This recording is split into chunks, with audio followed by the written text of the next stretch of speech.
सैया यही होली के बाद फागुन के आई बहार। सैया यही होली के बाद देवरौता के हाथ के संग खेलब गुलाल। सोच सोच मन घबरा सैया यही होली के बाद फागुन के आई बहार। सैया यही होली के बाद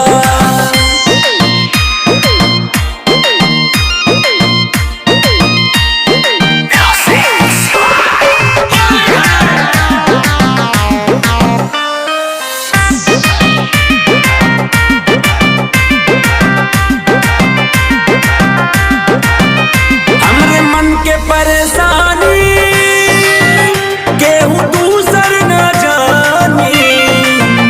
अपने मन का ही कैसे मनाई हो।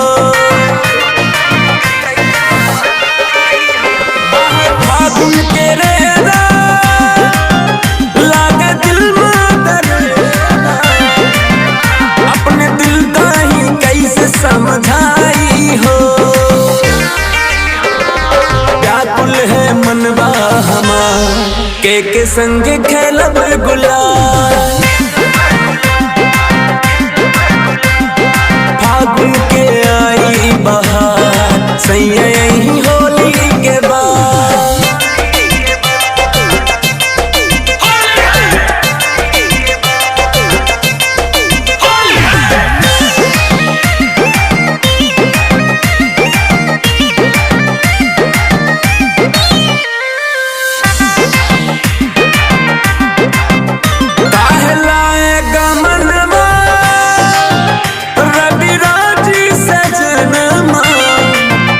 जब राह के राह मनवा हो।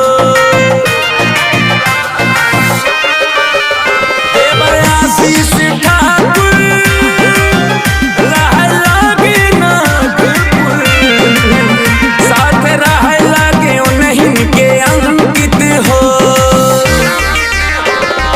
सुबह साँझ देखी ठेरा के संग खेलब गुलाल। फागुन के आई बहार।